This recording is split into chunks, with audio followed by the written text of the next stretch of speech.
Hello student, मैं हूँ रीना। आप देख रहे हो रीना एकेडमी चैनल। तो बच्चों, आज मैं अपने इस सेशन में आपके लिए लाई हूँ क्लास थर्ड हिंदी व्याकरण का लेसन नंबर 2, जो है जिसका नाम है वर्णमाला और मात्राएं। तो बच्चों, आज हम लोग इस लेसन में वर्णमाला और मात्राओं के बारे में पढ़ेंगे। तो आइए बच्चों, हम लोग शुरू करते हैं। तो देखिए, सबसे पहले इस लेसन में ये पिक्चर दी गई है। इस पिक्चर में एक माँ है और उसका बच्चा है, और जो बच्चा है वो मम्मा मम्मा करके अपनी माँ को पुकार रहा है। अब देखिए क्या है। तो बच्चों, इस चित्र को ध्यान से देखिए। इसमें एक छोटा बच्चा माँ को पुकार रहा है। तो जब हम किसी से बातचीत करते हैं तो हमारे मुंह से ध्वनि आवाज निकलती है, और इन ध्वनियों से ही भाषाओं के वर्ण या अक्षर निकलते हैं। तो अभी जो दूसरी पिक्चर है, हमें इसे देखना है। तो बच्चों, यहाँ पे हमें ये समझना है कि हमारे मुंह से जो भी बात निकलती है, तो उन बातों में जो है वर्ण और अक्षर, यानी जो भी बातें निकलती है वो वाक्य में होते हैं। तो वाक्य जो है वर्ण और अक्षरों से मिलकर बने होते हैं। यही जो है इसमें हमें आपको बताना है। अब देखिए, सेकंड पिक्चर है, इन्हें आपको ध्यान से देखना है। इसमें दो बच्चे हैं, उसमें से एक बच्चा बोल रहा है तोता, और दूसरा पिक्चर में जो है एक बच्चा कह रहा है सुनो। तो देखना इसमें हमें ये है कि तोता बोलते समय बच्चे के मुंह से जो है ये ध्वनियां निकलती हैं, त प्लस ओ प्लस त प्लस आ, यानी तोते में ये 4 ध्वनियां बनी हैं। इन से बनी निकली हैं तोता शब्द में ये 4 ध्वनियां हैं, और इन 4 ध्वनियों से मिलकर के तोता शब्द जो है वो बना है। तो इसी प्रकार सुनो कहते समय उस बच्चे के मुंह से भी चार ध्वनियां निकली हैं, स उ न और ओ। तो इन 4 ध्वनियों से मिलकर के सुनो शब्द बनता है। तो इन ध्वनियों को ही वर्ण या अक्षर कहते हैं। तो बच्चों, यहाँ पे आपको ये समझना है कि जब ध्वनियां आपस में मिल करके एक नया शब्द बन जाता है, तो उसे हम जो है एक सार्थक शब्द बनता है, तो वही शब्द कहलाता है। जैसे ये जो अगर हम जैसे सुनो वर्ड है और तोता शब्द है, इन दोनों में से अगर हम हर ध्वनि को अलग कर देंगे, हर वर्ण को यानी अक्षर को हम अलग अलग कर देंगे, तो ये टुकड़े में बट जाती है। लेकिन उनको हम मिला देंगे तो एक शब्द बन जाता है, जैसे तोता, और इसमें है सुनो। अब आइए हम लोग आगे पढ़ते हैं। तो बच्चों, ये जो ध्वनियां होती हैं ये भाषा की सबसे छोटी इकाई होती हैं, और इनके टुकड़े नहीं किए जा सकते। जैसे अभी आपने देखा ना, दो जो है शब्द थे, सुनो और तोता। तो ये 4 ध्वनियों से यानी 4 वर्ण या अक्षर से मिलकर बने थे। तो जब इन शब्दों को हमने टुकड़े में विभाजित किया, सुनो और तोता को, तो 4 उसमें से हमको वर्ण या अक्षर प्राप्त हुए। लेकिन अगर हम ये सोचें कि ये जो 4 वर्ण हमको प्राप्त हुए हैं, अगर हम इनके और टुकड़े करें तो ऐसा संभव नहीं है, मतलब उसके और टुकड़े नहीं हो सकते। तो यही यहाँ पे बताया गया है कि भाषा की जो सबसे छोटी इकाई होती है वही जो है वर्ण या अक्षर कहलाता है। उसे हम और टुकड़े में नहीं बांट सकते हैं। ठीक है बच्चों। अब देखिए अगला है, प्रत्येक ध्वनि के लिए एक निश्चित वर्ण होता है तथा वर्णों या अक्षरों को लिखने का ढंग जो है वो लिपि कहलाता है। तो बच्चों, जो भी ध्वनियां होती हैं उनका एक निश्चित वर्ण यानी अक्षर होता है, और जब उन वर्णों या अक्षरों को हम लिखते हैं तो लिखने का ढंग या तरीका ही लिपि कहलाता है। अब बच्चों, हम पढ़ेंगे वर्णमाला या अक्षरमाला। इसे हम अक्षरमाला भी कह सकते हैं। अब देखिए है आगे, जिस प्रकार एक माला में सभी मोती निश्चित क्रम से पिरोए जाते हैं, उसी प्रकार वर्णमाला में वर्ण भी निश्चित क्रम में व्यवस्थित होते हैं। तो बच्चों, यहाँ पे एक एग्जाम्पल दिया गया है। मान लीजिए आपके पास एक माला है जो कि मोतियों से बनी है और उसमें 2 रंग की मोतियां हैं। एक ग्रीन मोती है यानी एक हरी मोती है और एक जो है सफेद मोती है। तो अगर उसे हमें पिरोना है तो हम एक हरी मोती और एक सफेद मोती को डाल डाल के उस माले में पिरोएंगे। लेकिन अगर गलती से ही कहीं जो है 2 हरी मोती और 2 सफेद मोती पड़ जाए तो उस माला का क्रम जो है वो अच्छा नहीं लगेगा। तो उसी तरह से जो वर्णमाला होती हैं वो भी निश्चित क्रम से व्यवस्थित होती हैं। तो वर्णों के जो व्यवस्थित समूह होता है उसे ही हम वर्णमाला या अक्षरमाला कहते हैं। और जो वर्णमाला होते हैं वो 2 प्रकार के होते हैं, स्वर और व्यंजन। अब हम नेक्स्ट पर स्वर। जिन वर्णों का उच्चारण करते समय किसी दूसरे वर्ण की सहायता नहीं लेनी पड़ती है उन्हें स्वर कहते हैं। और हिंदी में जो है स्वर वो 11 होते हैं। यानी जिन वर्णों का उच्चारण करते समय हम किसी और स्वर और किसी और वर्णों की सहायता नहीं लेते हैं वही स्वर वर्ण कहलाते हैं। लेकिन जो व्यंजन वर्ण होते हैं वो स्वर का अपोजिट होता है। यानी जो व्यंजन वर्ण होते हैं उनके उच्चारण के लिए हम स्वरों की सहायता लेते हैं और बिना स्वर की सहायता के व्यंजन वर्ण का उच्चारण नहीं हो सकता है। और जो स्वर होते हैं वो 11 होते हैं और व्यंजन 33 यानी 33 व्यंजन होते हैं। तो देखिए स्वर कौन से हैं? अ, आ, ई, उ, री, ए, ऐ, ओ, औ। ये 11 स्वर हैं।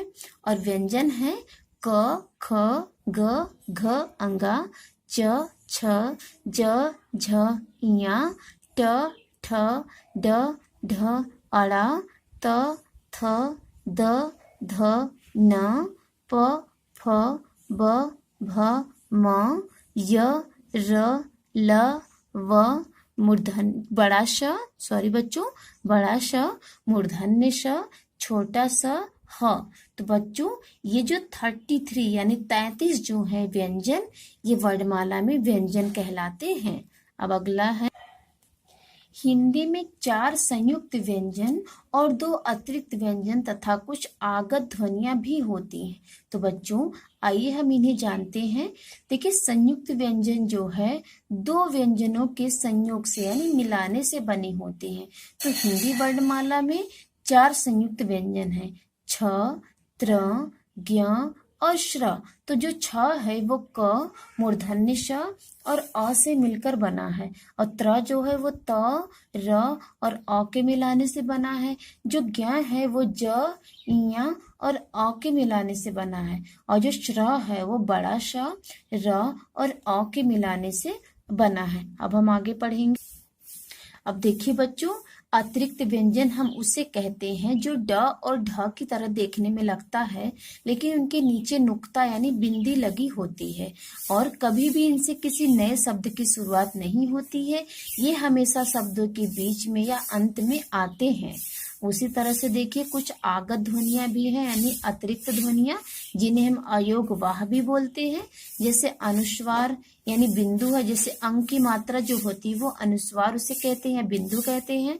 और चंद्र बिंदु को अनुनासिक कहते हैं और जो अह की मात्रा होती है उसे हम विसर्ग कहते हैं। एक बार हम और आपको बताएंगे बच्चों। अंक की मात्रा को अनुस्वार और अह की मात्रा को विसर्ग और जो अ लिख कर के ऊपर चंद्र बिंदु की तरह लगता है उसे हम अनुनासिक कहते हैं। और अगला है आइए अब स्वर तथा उनकी मात्राएं देखें। तो बच्चों चित्रों के माध्यम से हम शब्दों को और वर्णों को अलग कर करके समझेंगे और पढ़ेंगे। तो बच्चों यहाँ पर देखिए 2 चित्र दिया गया है, एक अनार दूसरी किताब। तो यहाँ पे अनार जो है वो 5 अक्षरों से मिलकर बना है और किताब जो है वो 6 अक्षरों से मिलकर बना है। तो बच्चों जब हम जैसे मान लीजिए अनार लिखा है और इसको हम जब वर्ण में अलग अलग अक्षर में अलग अलग बांट देंगे तो इसे हम कहते हैं वर्ण विच्छेद। क्या कहते हैं? वर्ण विच्छेद। और जब हम इन 5 अक्षरों को वर्णों को जोड़ करके अनार बना देंगे तो इसे कहते हैं वर्ण संयोजन। तो बच्चों आपने देखा ना अनार शब्द में आ के स्थान पर मात्रा का चिन्ह मात्रा के चिन्ह का प्रयोग किया गया है और किताब शब्द में ई के स्थान पर मात्रा और आ के स्थान पर आ की मात्रा के चिन्ह का प्रयोग किया गया है। तो बच्चों इन्हीं चिन्हों को हम मात्राएं कहते हैं। तो बच्चों आपको समझ में आया ना?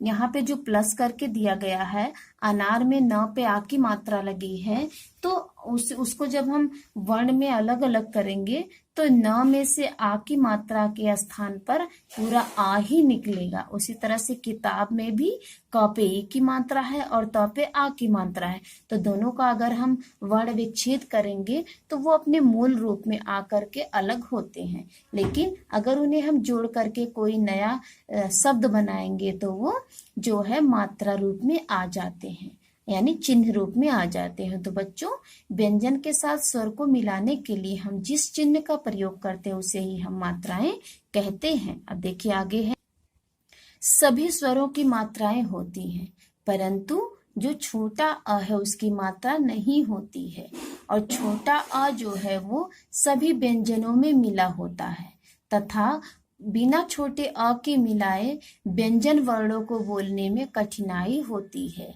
तो बच्चों ये देखिए यहाँ पे जैसे एग्जाम्पल में दिया गया है ना, जैसे क है, अगर इसमें से हम छोटे अ को निकाल देंगे तो उसके नीचे हलंत हो जाता है। तो इसे हम लिख तो सकते हैं लेकिन हमें इसको पढ़ने में कठिनाई होती है। तो इसमें देखिए क ख ग, मतलब ऐसे क से लेके पूरा ज्ञ तक जितने भी टोटल व्यंजन हैं सभी में छोटा अ मिला है। अगर हम छोटे अ को निकाल देंगे तो व्यंजन के नीचे जो है एक चिन्ह लगा देते हैं जिसे हम हलंत कहते हैं, और हलंत लगा करके व्यंजनों को, स्वर के बिना व्यंजनों को लिखना तो आसान है लेकिन इन्हें हम पढ़ नहीं सकते हैं, पढ़ने में कठिनाई होती है। अब देखिए स्वरों की मात्राओं का हम ज्ञान प्राप्त कर, देखिए बच्चों यहाँ पे क में छोटा अ मिला है तो इस तरह से हम कमल शब्द बनाएंगे। क पे आ की मात्रा लगा के कार शब्द बनेगा, क पे छोटी ई की मात्रा लगा के किताब शब्द बनेगा, क पे बड़ी ई की मात्रा लगा के कील शब्द बनेगा, और क पे छोटे ऊ की मात्रा लगा के कुर्सी शब्द बनेगा।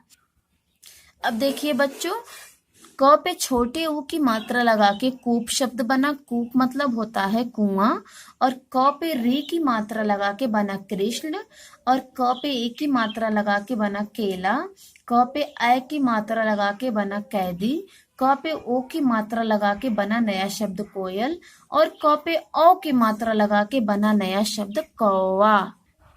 अब देखिए बच्चों अगला है, यहाँ पे हम आपको बताएंगे कि जो र होता है, र के साथ जो है छोटे ऊ और बड़े ऊ की मात्रा अगर लगती है तो वो र के नीचे न लग करके र के बीच में ही लगती है। जैसे एग्जाम्पल के रूप में देखिए, र पे जब छोटे ऊ की मात्रा लगती है रुपया हो जाता है, और देखिए उसका रूप कुछ इस टाइप का बनता है, देखिए ऐसा ऐसा। और जब र पे हम बड़े ऊ की मात्रा लगाएंगे तो उसके नीचे जो है उसके बीचों बीच एक गोले के आकार का मात्रा बनेगा, और जैसे अमरूद। तो ये हो गए, ये आप हमेशा ध्यान रखिएगा, र पे कभी भी छोटे ऊ और बड़े ऊ की जो मात्रा लगती है वो नीचे नहीं लगती है, वो हमेशा र के बीच में ही लगती है। अब देखिए अगला है, हिंदी में कुछ विदेशी ध्वनियों का भी प्रयोग किया जाता है। जैसे जो अ है, आ के ऊपर जो है अर्धचंद्र लगता है यानी बिंदी नहीं लगती है। तो ये जो है विभिन्न जो अंग्रेजी भाषाएं से जो आए हुए शब्द हैं जो हिंदी में हम वैसे ही यूज कर लेते हैं, जैसे डॉक्टर, काफी, कॉलेज, टॉनिक, तो उनके ऊपर जो है ऐसे मतलब अर्धचंद्र वाली मात्रा यानी जो है उसको हम लगाते हैं, इसको हम कहते हैं अर्धचंद्र। और नुक्ता वाले जो वर्ड हैं जो ज और फ, ये जो है फारसी और अरबी भाषाओं से आए हैं।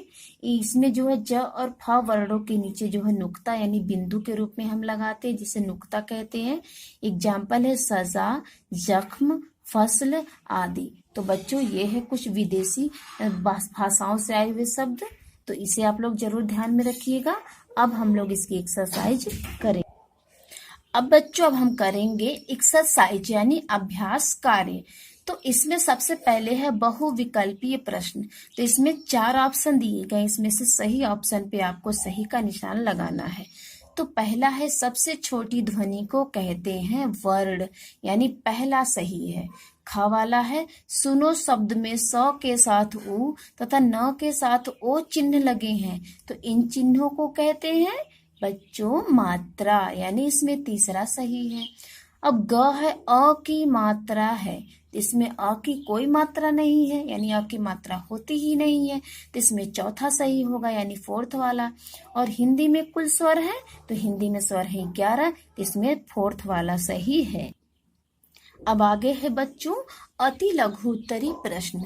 तो इसमें सही वाक्यों के सामने सही तथा गलत वाक्यों के सामने गलत का निशान लगाना है।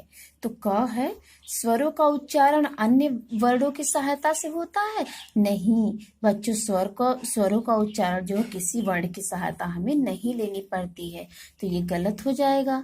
और वर्णों के व्यवस्थित समूह को वर्णमाला कहते हैं, तो ये सही है। हिंदी वर्णमाला में 33 स्वर है? नहीं बच्चों, ये गलत हो जाएगा, क्योंकि हिंदी वर्णमाला में 11 स्वर है, 33 तो व्यंजन होते हैं। अब देखिए र के साथ बड़ा उ लगाकर रो बनता है, तो ये भी सही है। अब हमें उचित चिन्हों के साथ पहचान कर उनका मिलान करना है। तो चंद्र बिंदु का चिन्ह जो है वो सेकंड वाला है, और अनुस्वार का चिन्ह जो है वो तीसरा यानी थर्ड वाला है, और विसर्ग का चिन्ह जो है वो चौथा है, और हलंत का चिन्ह जो है वो पहला है। ये हमने मिला लिया। अब देखिए लघु उत्तरी प्रश्न। तो निम्नलिखित वर्णों को हमें अलग अलग करना है, यानी शब्द में से हमें वर्ण जो है अलग करना है। तो देखिए कमल को जो है अलग अलग करके पहले से लिखा है, इसी तरह हम और भी वर्णों शब्दों को करेंगे। तो बच्चों देखिए अनार, अ प्लस न प्लस आ, तो जितने भी इसमें बच्चों, सबसे पहले हम बता दें आपको, इसमें जितने व्यंजन वर्ण है उसके नीचे हलंत लगेगा। तो अ प्लस न के नीचे हलंत, प्लस आ प्लस र के नीचे हलंत, प्लस अ यानी छोटा अ। उसी तरह देखिए किताब में क के नीचे हलंत, प्लस ई प्लस त के नीचे हलंत, प्लस आ प्लस ब के नीचे हलंत, प्लस अ हो गया किताब। तोता में त के नीचे हलंत प्लस ओ, फिर प्लस, फिर त के नीचे हलंत, फिर आ। उसी तरह गुड़िया में ग प्लस उ, र प्लस ई प्लस य प्लस आ, और जितने भी व्यंजन है उसके नीचे हलंत। अब अनुस्वार तथा अनुनासिक वाले हमें 3-3 शब्द लिखने हैं। तो सबसे पहले अनुस्वार हंस, कंस, वंश, और जो अनुनासिक वाले हैं मुंह, दांत और आंख। अब देखिए नेक्स्ट है मौखिक प्रश्न। तो यहाँ पे 2 प्रश्न हमें लिखने हैं। तो पहला प्रश्न है स्वर किसे कहते हैं? इसका आंसर होगा जिन वर्णों का उच्चारण बिना किसी दूसरे वर्णों के सहायता से हो तो उसे स्वर कहते हैं।